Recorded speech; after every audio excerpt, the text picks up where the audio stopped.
Now, I'm going to invite Maria Ayca. Okay, good day. I am researcher Maria ATES from Russian State University for Humanities, Faculty of Arts, Department of Museology. I'm hoping you health, first of all, and I'm hoping next year at these times we come all together in one room with under healthy global conditions. Okay, today we're going to speak about the objects of maritime and underwater cultural heritage of Cyprus Island. For this, we will talk about the history of Cyprus a little bit shortly for revealing the objects of cultural heritage, especially the maritime heritage. This presentation aims to study the underwater investigations as well as all the other archaeological investigations for putting forward the cultural heritage, maritime and underwater cultural heritage objects for the tourism as well.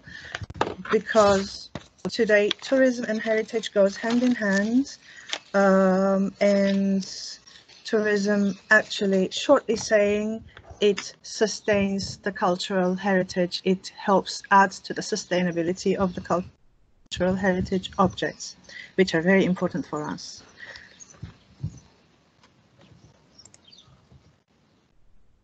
Okay, what will we be looking for the maritime and underwater cultural heritage objects? What will these be? These will be the coastal settlements of the island, castles and forts, harbors and lighthouses, submerged settlements and harbors, submerged harbors, shipwrecks, marine-related wars, these are also heritage, and trade routes. Okay, starting, well, Cyprus is an oceanic island, which the first visitors are concerned to come through the sea, and evidence for the earliest maritime voyages to Cyprus can be traced to the late Epipaleolithic, dating to the 11th millennium BC, coinciding with a period of environmental upheaval during the Younger Dryas. Although there is no evidence in the Mediterranean for any prehistoric watercrafts, there is a wide range of experimental research showing the possible ways of long distance sailing, and these are to be rafts, dugout canoes, which you can see here in the presentation as well, dories propelled only by oars, and some are thought to be fitted with sails, although we are introduced to sails far after this, but this is also thought to be possible. So the first visitors on the island were fisher foragers. They were not inhabiting on the island. Well, it's only by the Chalcolithic age, after the Neolithic, that the inhabition started on the island, and the first copper started to be, copper started to be utilized. So by the utilization of copper, a new technology, bronze metal work, was developing and thriving in the ancient world, leading to the Bronze Age. Cyprus became a bonanza for traders, as it was rich, very rich in copper, especially in the late Bronze Age. There was an international exuberance of trade and exchange. Exploitation of copper during this period facilitated the emergence of an economic elite, which controlled the trade of luxury imports and prestige items. The paradigm of early society of the island from small-scale provincial settlements on the late Bronze Age was definitely shifted to large-scale regional urban centers. And at this time, Enkomi, Kition, Hala Sultan Tekke, Paphos are the mostly renowned commercial centers with harbors, major harbors are of the time. Well, also at this time, we come across the kingdom called Alasia, which is thought to be, by evidence, thought to be either Enkomi of the Cyprus island, which is on the eastern coast of Cyprus, where today is located Famagusta, upper towards the north of Famagusta, or the whole island itself is Enkomi. And this is also evidenced by some letters, Amarna texts, which are sent to Egypt from Alasya, indicating the close trade diplomatic contacts between them. Even the pharaoh and the king of Alasya was referring to each other as my brother. There are letters that show the closeness between Alasyan and Ugaritic kings, a very close relationship, and there are Ugaritic texts, numerous of them, to refer to Alasyan traders. Then comes the 12th century collapse of the Bronze Age, the Sea Peoples. Around 12th century BC, the people of the Eastern Mediterranean underwent a considerable change, resulting from the atrocious invasions and pillage of the peoples of the sea through the world of the Eastern Mediterranean. When the impact of their destructive fury lessened, the Bronze Age ended, palatial systems were destructed, and the Iron Age began. So, though Cyprus did not really suffer the destruction of the Sea Peoples as much as other regions of the Mediterranean, yet Enkomi, which is thought to be the Alasya kingdom, Kition and Paphos were destructed. Also, resulting from in the Iron Age, after the end of the Bronze Age, resulting from Cyprus staying comparatively intact, people fled to Cyprus in search for new home. After the Bronze Age collapsed in 12th century, in the emerging Iron Age, Cyprus was divided into 12 autonomous states, from which 9 were coastal, that most had major harbors for military or trade purposes. 3 languages were spoken on the island: Greek, Phoenician, and an indigenous language, a Cypriot language.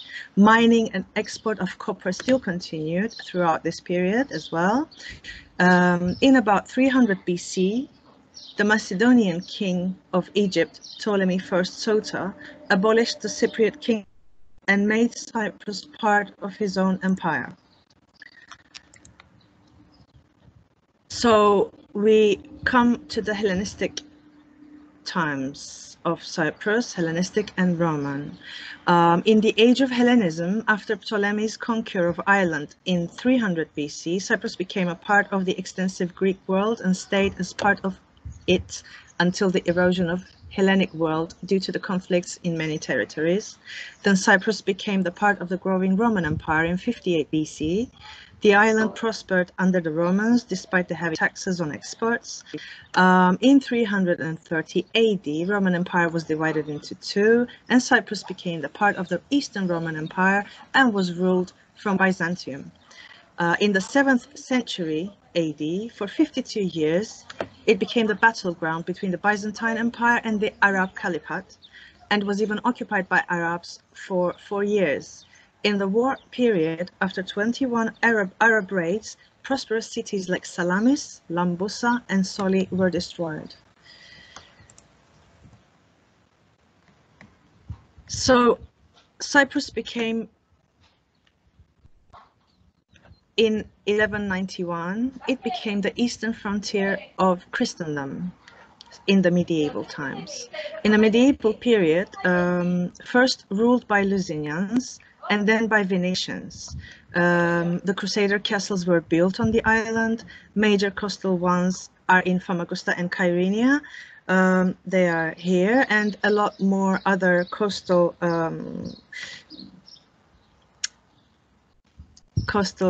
castles, Crusader castles, were either built or the Byzantine castles were rebuilt into Lusignan Crusader castles. So after the medieval period, after the Venetians, well, and meanwhile, I have to say, Venetians have strengthened the forts and the castles that were built, restored or built by Lusignans. They didn't add to the Cyprus too much. It was archaeologically, not. They were using the island mostly as a military base. So when we come to the Ottoman Empire time, the medieval period ends with Ottoman conquest in 1570 and 71, which continues until the English rule in Cyprus, which started in 1878. Here, the Ottomans built mosques, lodges and tombs, inns, baths, fountains and aqueducts, library and houses, and castles were overhauled, and destroyed castles were rebuilt on the Ottoman period. So up to now we have talked about the mosaic of peoples residing in Cyprus, that ruled Cyprus, that either ruled Cyprus or came to Cyprus, like in the Bronze Ages, for a new home, in search of a new home in the beginning of the Iron Age, during the exuberant Bronze Age, late Bronze Age especially. We have talked about the trade routes, the trade, how a central trade place, market was Cyprus. We talked about wars, especially one of the most considerable is the war between, with Arabs, which lasted 52 years, with lots of raids. Now we will look to the underwater works and investigations of the island. The archaeology here on the Cyprus island has started in the early 1900s, but the underwater archaeology started with Michael Katsev's study on the Kyrenia shipwreck. So let's have a look into this one, underwater surveys and works of Cyprus Island. Here we can see on the map all the underwater investigations performed up to now. These are either coastal or deeper water investigations. Various people, their cultures and their lifestyles have been revealed.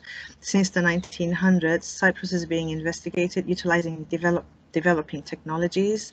Throughout the rest of this study, the prominent underwater investigations and archaeological works are going to be put forward as well. This is the Kyrenia shipwreck, the one I just mentioned, the first work of underwater archaeology performed by Susan and Michael Katsev in 1968 and 69. This ship was taken into pieces and then brought up to the Kyrenia Castle Museum and reassembled there. It is now there in the museum, and the visitors can just go and visit it.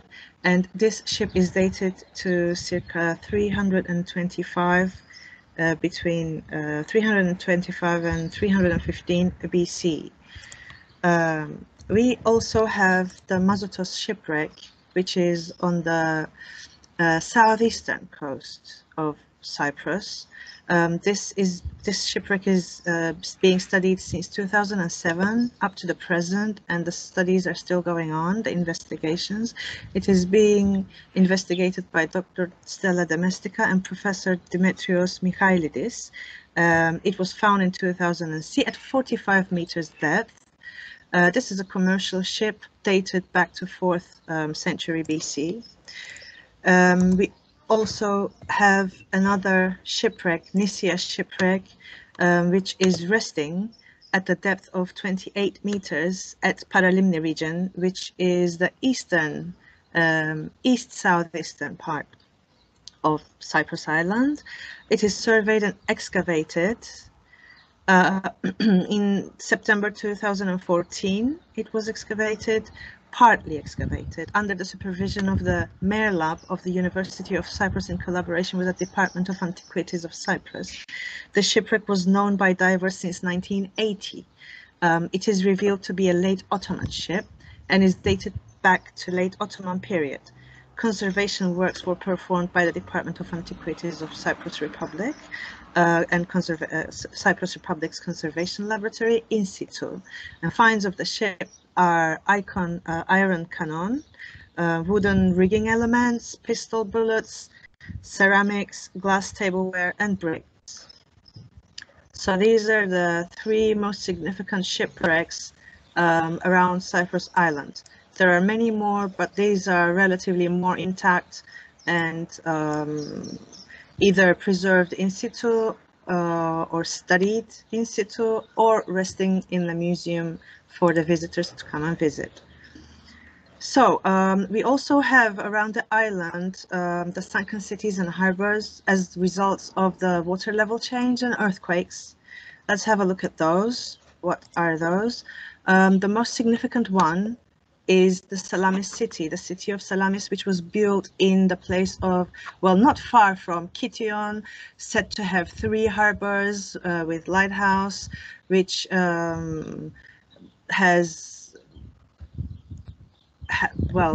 existed for a very long period of time. And as part of a major earthquake and tsunami, it sunk under the water, but unfortunately due to some, let's say, political or geographical reasons, the underwater investigations and excavations or studies have not been performed on this sunken city. So we know that there's a big part of the town residing under the water, but we do not know exactly what there is. We also have the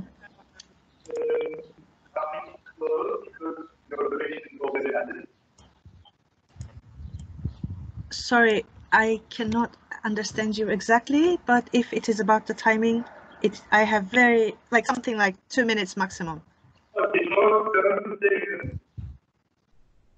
Can I carry on? Yes. Okay, we have the Amethyst Harbor, which is partly, well, a major part of it is sunken under the water, and it is being studied and excavated under the water at the moment.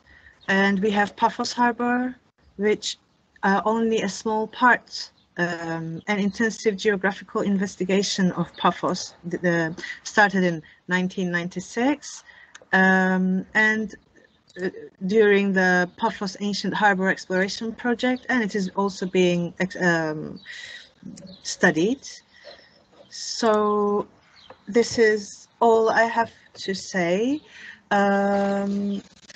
I must add to the conclusion of my presentation that we have multiple, on the island-wide, we have multiple museums, multiple recreational, archaeological, or historical places that can be visited and maybe learned about the maritime cultural heritage of Cyprus, but we do not have one holistic approach putting forward all these objects of maritime and underwater cultural heritage of Cyprus Island to actualize it, for the actualization of it. So I would propose and suggest the further studies would be on building one big whole structure which would show the holistic approach and put forward the maritime history of the Cyprus Island.